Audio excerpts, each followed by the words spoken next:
जय हिंद दोस्तों। तो कैसे हो दोस्तों? आई होप आप सब अच्छे होंगे और आपकी तैयारी भी अच्छे से चल रही होगी। आज आपका भाई आपको ज्ञानेंद्रियों के बारे में बताएगा, तो चलिए इसके बारे में अच्छे से समझते हैं।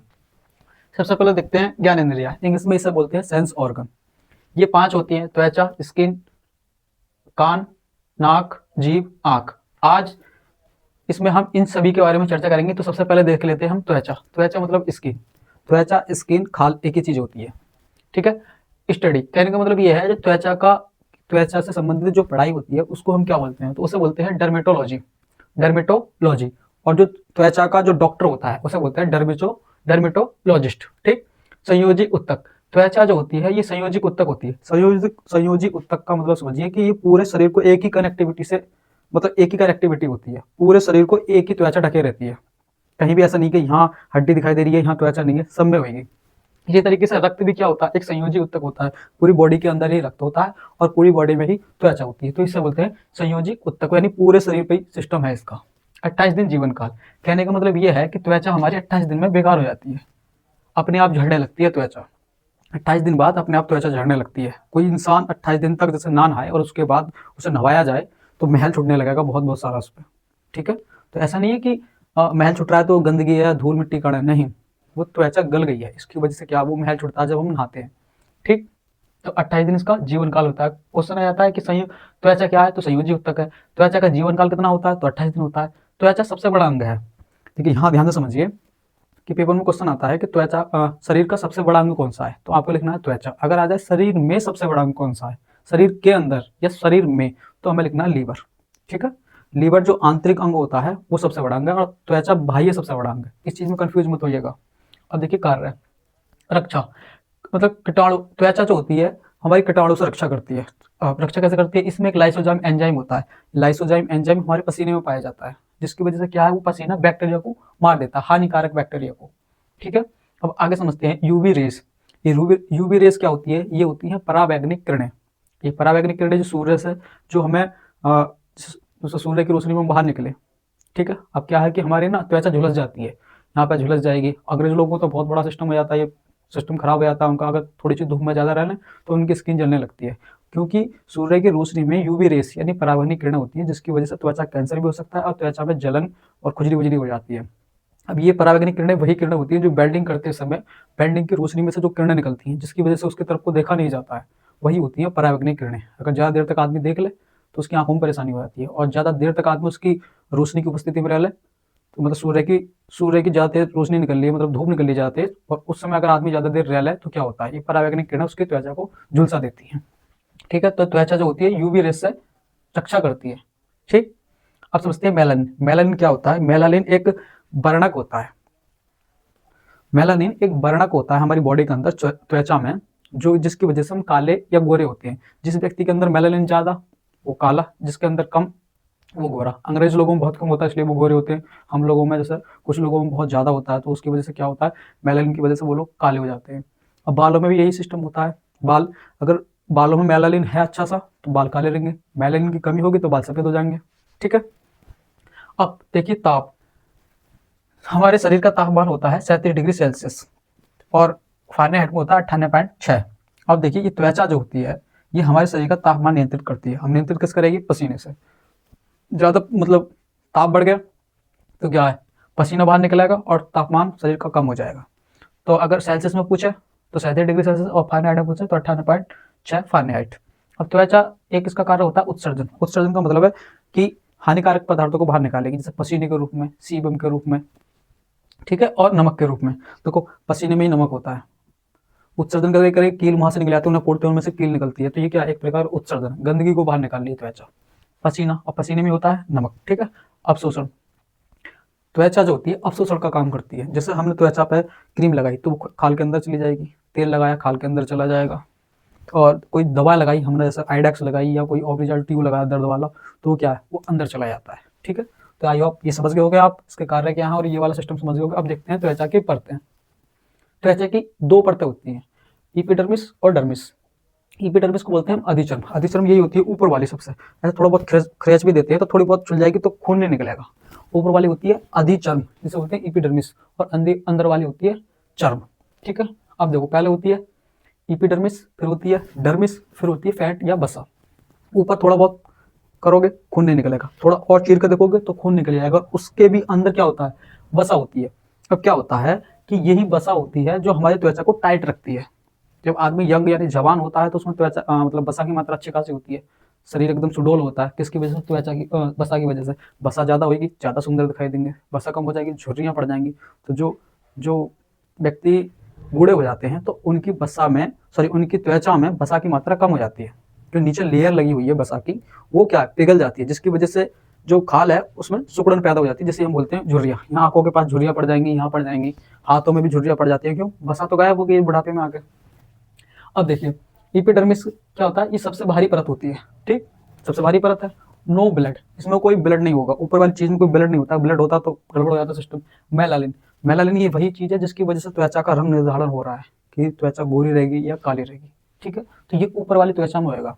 जैसे क्रीम चल रही है तो क्रीम क्या करती हैं कि उस मेलानिन को हटा देती हैं, ऊपरी त्वचा पर से मेलानिन को हटा देती हैं, तो क्या एकदम बच्चे गोरे हो जाते हैं। लड़के क्रीम लगाती हैं तो ऊपर जो मेलानिन की मात्रा होती है उसे हटा देती हैं, अंदर से सब गोरे होते हैं। फर्क बस ऊपर ऊपर का होता है, क्योंकि जो हमारा मेलानिन है वो अधिचर्म नहीं है, ऊपर ऊपर। हर इंसान गोरा होता है, क्रीम लगाओ गोरा हो जाएगा, समझ रहे? क्योंकि उसमें मेलानिन की मात्रा घट जाएगी क्रीम लगाने से। तो जो क्वेश्चन आता है कि मेलानिन की मात्रा सबसे अधिक कहाँ पाई जाती है, डर्मिस में या इपिडर्मिस में, तो हमें लिखना है इपिडर्मिस में या अधिचर्म में। ठीक है, अब देखिए डर्मिस, इसे बोलते हैं चर्म। इसमें ही ग्रंथियां होती हैं। ग्रंथि का मतलब समझिए कि जो तेल ग्रंथि होती है, जैसे नाक पे ये तेल निकल आता है, ये तेल ग्रंथि होती है। तो ये कहाँ है, नाक के कौन सी मतलब परत में, डर्मिस में। ठीक है, जैसे कील निकालते हैं, वो कील कहाँ से निकलती है, यहीं से निकलती है, डर्मिस। यानी ऊपरी वाली त्वचा में, नीचे वाली त्वचा में से, मतलब नीचे वाली त्वचा में से निकलती है कील जो निकलती है। इसी में हमारे बाल होते हैं। सिर के बाल कौन से किससे संबंधित है, डर्मिस से। डर्मिस में इसका जन्म स्थान हो रहा है बाल का। रोम, रोम जो होते हैं, जैसे हम डर जाते हैं तो बाल एकदम खड़े हो जाते हैं, तो इसका संबंध भी किससे है, डर्मिस से। यानी इसकी जो जड़ है वो कहाँ में है, डर्मिस में है। अब दो लेयर होती हैं, एक होती है पेपिलिया और रेक्टिकुलम। इसकी भी दो लेयर होती हैं डर्मिस की भी, एक पेपिलिया और रेक्टिकुलम। ये आपको याद करना पड़ेगा। अब समझिए कि जैसे हम चमड़े की बेल्ट पहनते हैं, चमड़े के जूते पहनते हैं, तो क्वेश्चन आता है कि चमड़े की बेल्ट या चमड़े के जूते त्वचा की किस परत से बने होते हैं, तो ये बने होते हैं डर्मिस से, यानी चर्म से। ठीक है, ये औद्योगिक प्रयोग में यही वाली चीज होती है। जो गाय भैंस बकरी कोई मर जाती है तो उसमें उसके खाल के जूते वूते बेल्ट वेल्ट बना दिए जाते हैं, तो वो डर्मिस से बनाए जाते हैं, यानी चर्म से। ठीक है, अब देखिए ये त्वचा जो होती है इसकी मोटाई 0.5 से 2 mm तक होती है। 0.5 से 2 mm तक। सबसे जो पतली त्वचा होती है वो हमारी पलक की होती है, सबसे मोटी त्वचा हमारी हथेली की होती है। ठीक है, आई होप आप ये सब कुछ समझ गए होंगे। और सबसे मोटी त्वचा गैंडे की होती है, उसमें गोली भी पार नहीं होती है। गैंडा जो होता है उसकी त्वचा सबसे मोटी होती है। आई होप ये तुम्हें समझ में आई होगी। और इसका एक स्क्रीनशॉट लीजिए आप। अपने त्वचा के बारे में समझ लिया है, अब समझते हैं कान के बारे में। तो कान, साउंड 1/10 सेकंड, इसका मतलब क्या है। क्वेश्चन आता है कि कान पर ध्वनि का प्रभाव कितने समय तक रहता है, तो वो रहता है 1/10 सेकंड तक। कहने का मतलब है कि दो ध्वनियों के बीच अगर 1/10 सेकंड का समय तक का गैप नहीं दिया जाए तो वो क्या होंगे, एक दूसरे पे ओवरलैप हो जाएंगे और हमें सुनाई नहीं देंगे ठीक से। ठीक है, हम समझते हैं एयर पन्ना। एयर पन्ना क्या होता है, ये वाला जो भाग होता है इसे भारी भाग होता है, इसे बोलते हैं एयर पन्ना। हिंदी में बोलेंगे कर्ण पल्लव। तो हमारा कर्ण पल्लव छोटा होता है, गाय भैंस का बड़ा होता है, हाथी का और ज्यादा बड़ा होता है। ठीक है, इसका काम होता है बैलेंस बनाना। अभी आदमी में बैलेंस नहीं बनाता है, पशु में बैलेंस बनाता है। पशु जब डर जाता है तो कान खड़े कर लेता है, पूंछ खड़ी कर लेता है और भागने लगता है। ठीक है, जब आपने गाय को देखा होगा, गाय जब भागती है तो पूंछ खड़ा कर लेगी, कान खड़े कर लेगी, तब भागेगी। बंदर जब चलता है दीवार पे ऊंचे स्थान पे तो पूंछ खड़ी कर लेगा, उससे क्या उसका बैलेंस बनाएगा। ठीक है, अब कार्टिलेज, कान जो होता है हमारा कार्टिलेज का बना होता है, ना ही हड्डी होती है ना ही मांस होता है। तो किस चीज़ का बना होता है, कार्टिलेज का। यार आपसे मुड़ सकता है, नाक भी मुड़ सकती है, ऐसे हिला के देखिए हिल जाती है। तो ये किस चीज़ की बनी होती है, कान और नाक किस चीज़ का बना होता है, कार्टिलेज का बना होता है। ठीक है, अब ये अवशेषी अंग है। कहने का मतलब ये है कि मानव में इसका कोई खास काम नहीं होता है, अगर ये ना भी हो तब भी आदमी सुन सकता है, तो आदमी में ये अवशेषी अंग के तौर पे है। ठीक है, अब समझते हैं हेलिक्स। हेलिक्स क्या होता है, मास्टर जब कान पकड़ कर बैठता है तो क्या चीज़ पकड़ता है, कान का कौन सा भाग पकड़ता है, तो वो पकड़ता है हेलिक्स। और नीचे वाली चीज़ उसे बोलते हैं बाली या लेबुला। क्या बोलते हैं, बाली या लेबुला। ठीक है, आपको ये चीज़ समझ में आ गई होगी। हम देखते हैं कान का अंदर वाला भाग। तो कैनाल, सबसे पहले होता है कैनाल। आदमी जैसे ये कान है, ठीक है, तो ये चीज होती है, ये होती है कैनाल। आदमी इसमें मतलब 5 के तिल्ले डालेगा और क्या करता है, हुक निकलता है उसमें से। उसके बाद आता है एयर ड्रम। इस कान के आगे इस वाले सिरे पे एक पर्दा लगा होता है, इसे क्या बोलते हैं, पर्दा, और मतलब इसे बोलेंगे एयर ड्रम। ठीक है, अब ये एयर ड्रम हो गया, ध्वनि आएगी यहाँ से और इससे टकराएगी।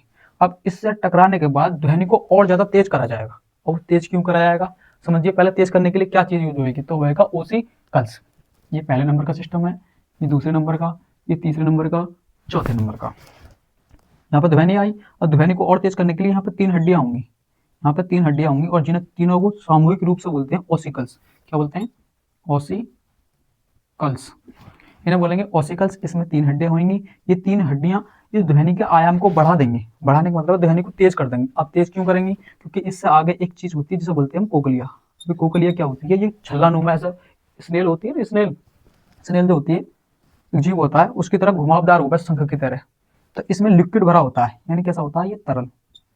अब अगर ध्वनि कम रहेगी तो ये कम हिल पाएगा, ये द्रव है, ये कम हिल पाएगा और इसमें संकेत कम बन पाएंगे। तो इस वजह से ये 3 हड्डियां उस ध्वनि को और ज्यादा तेज कर देती हैं, उसके आयाम को। ध्वनि तेज होकर कहाँ टकराती है, मतलब कोकलिया पर टकराएगी, और कोकलिया में होता है तरल। उस तरल में सिग्नल उत्पन्न होते हैं, वे जाते हैं कार्पोरा पेंडिकल में। कार्पोरा पेंडिकल एक दिमाग का एक भाग होता है, जहाँ से हमें पता चलता है कि ये ध्वनि हमारे द्वारा सुन ली गई है। ठीक है, कार्पोरा पेंडिकल, ये कार्पोरा पेंडिकल है जिसकी वजह से हम देख पाते हैं और सुन पाते हैं। दिमाग का भाग होता है ये कार्पोरा पेंडिकल। दोबारा से एक बार से फिर से देख लेते हैं। कैनाल, कैनाल मतलब तिल्ली डाल का जो साफ करते हैं हम घूम के लिए, वो कैनाल में जाती है। ठीक है, फिर एयर ड्रम, एयर ड्रम में क्या होता है, कंपन पैदा होती है, और एयर ड्रम को ही हम बोलते हैं पर्दा। कभी कभी तिल्ली विल्ली ज्यादा मार देता है तो कान का पर्दा फट जाता है। और कभी कभी क्या होता है कि चींटी घुस जाती है, तो यहीं पर खुटर खुटर करेगी, हमें बहुत ज्यादा खुटर खुटर की आवाज सुनाई देती है। ठीक है, इसके आगे होता है ओसिकल्स। ओसिकल्स 3 हड्डियों का एक ग्रुप होता है, एमाइयस, मेलियस, इनकस, स्टेप्स। स्टेप्स सबसे छोटी हड्डी होती है शरीर की। ठीक, इनका 3 हड्डियों का काम होता है, जो ध्वनि आई है उसको और ज्यादा बढ़ा दो। तो ये और ज्यादा बढ़ा देती है हिल के। अब वो हिल के क्यों बढ़ाती हैं, क्योंकि कोकलिया में होता है तरल। अब समझते हैं जीभ के बारे में। जीभ, जैसे इंग्लिश में टंग बोलते हैं। स्नायु, मतलब स्नायु का मतलब होता है, जीभ जो होती है वो मांस की बनी हुई होती है, इसमें हड्डियां नहीं होती हैं। संयोजिक उत्तक, जीभ क्या है, संयोजी उत्तक का बना होता है। त्वचा भी संयोजी उत्तक की बनी होती है, और रक्त भी क्या होता है, संयोजी उत्तक होता है। संयोजी उत्तक मतलब ये भीगने से खराब नहीं होगी, लार में हमेशा रहती है, लेकिन जीभ हमारी खराब नहीं होती है। वॉइस कंट्रोल, जीभ क्या है, हमारी वॉइस कंट्रोल करती है। हमें कुछ बोलना होता है, हम जीभ की सहारे से बोल पाते हैं। अगर कोई आदमी अपनी जीभ पकड़ ले और बोलना चाहे तो नहीं बोल सकता। इसी होता है कंठ द्वार, ये जो कंठ होता है ये आवाज बनाता है। ठीक है, जो आवाज निकालता है, लेकिन आवाज को कंट्रोल करती है हमारी जीभ। जो भी शब्द हमें बोलने होते हैं जीभ से बोलते हैं। जैसे कंठ है, कंठ को दबाए तो आवाज बैठ जाएगी। ठीक है, कंठ द्वार इसे बोलते हैं। ये कंठ द्वार से एक चीज बताएं, ये गुठली जो होती है, ये गुठली सिर्फ लड़कों में ही होती है, लड़कियों में गुठली नहीं होती है। अब समझते हैं 10,000 स्वाद कड़िकाएं होती है, जिन्हें बोलते हैं टेस्ट बर्ड। जीभ पे छोटी छोटी कड़िकाएं होती हैं, जैसा आपको चित्र में दिखाई दे रहा होगा, ये छोटी छोटी आगे की ओर छोटी होंगी, पीछे की ओर बड़ी होती चली जाएंगी। तो ये 10,000 होती हैं। इनका काम होता है स्वादों को पता लगाना। अब ये क्या है कि जब आदमी चाय पी रहा होता है, गर्म चाय पी लेता है, तो ये जल जाती है। उसके बाद उसे टेस्ट का ज्ञान नहीं हो पाता कि चीज़ मीठी है या खट्टी है, इस चीज़ का उसे पता नहीं लग पाता। जो टेस्ट बर्ड या स्वाद कड़िकाएं जल जाती हैं तब। अब समझते हैं, जैसे ये जीभ है। ठीक है, तो जीभ के 4 हिस्से होते हैं, अग्रभाग, अग्र पार्श्व भाग, अग्र पार्श्व भाग, और पचस पार्श्व, और ये लास्ट वाला भाग हो जाता है। अब समझिए, जैसे जीभ है, इसका जो अगला भाग है उससे हमें मीठे का अनुभव होता है। जो यहाँ स्वाद कड़िकाएं होती है, सिर्फ उसी चीज से हमें पता चलता है कि कोई चीज मीठी है या नहीं है। तो अगला वाला भाग किस चीज का टेस्ट कराता है, मीठा।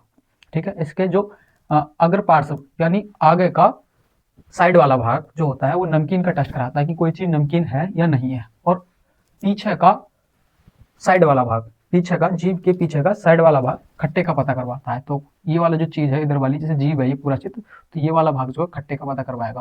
और लास्ट वाला भाग वो तीखा यानी चटपटे का, जो मिर्च लगती है हमें कहाँ लगती है, पीछे वाली साइड में लगती है, तो ये तीखे का टेस्ट कराता है। बीच वाला भाग जो होता है ये नो टेस्ट नो वर्ड होता है, यानी यहाँ कोई स्वाद कड़िका नहीं होती, और यहाँ पे किसी भी चीज का पता नहीं चल पाता कि चीज खट्टी मीठी, इसका यहाँ पे मतलब स्वाद का पता नहीं चलेगा। तो अगला मीठे का ये वाला भाग, नमकीन का ये वाला भाग, खट्टे का, और ये वाला भाग तीखे का। बीच वाला भाग कोई टेस्ट नहीं बताता है।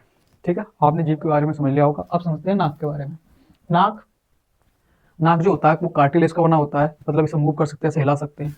ठीक है, और नाक के अंदर जो बाल होते हैं, नाक के अंदर जो बाल होते हैं उनका काम होता है कि जो गंदगी आ रही है उसे अपने में हिलका कर रखते हैं, बाल जो होते हैं।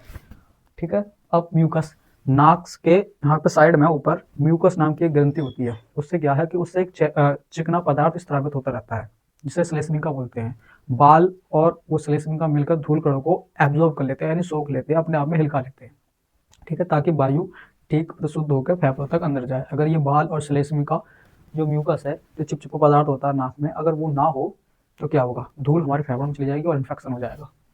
अब देखिए, नाक का काम होता है मतलब सुगंध और दुर्गंध को महसूस करना। तो सुगंध और दुर्गंध को महसूस करते हैं। नाक में, जो नाक के इस वाले भाग में 1 crore all factory lab nerves होती हैं। ऑल फैक्ट्री नर्व्स, इनका काम होता है कि सुगंध और दुर्गंध का पता लगाना। अब सबसे जो अच्छी क्षमता होती है सुगंध और दुर्गंध की, कुत्ते में होती है। आप इस बात को जानते होंगे, कुत्ता जो होता है उसे बहुत ही अच्छी शक्ति होती है उसकी स्मेल करने की, ठीक है। तो आपके ये चीज़ समझ में आया होगा। आप इसका एक स्क्रीनशॉट ले सकते हैं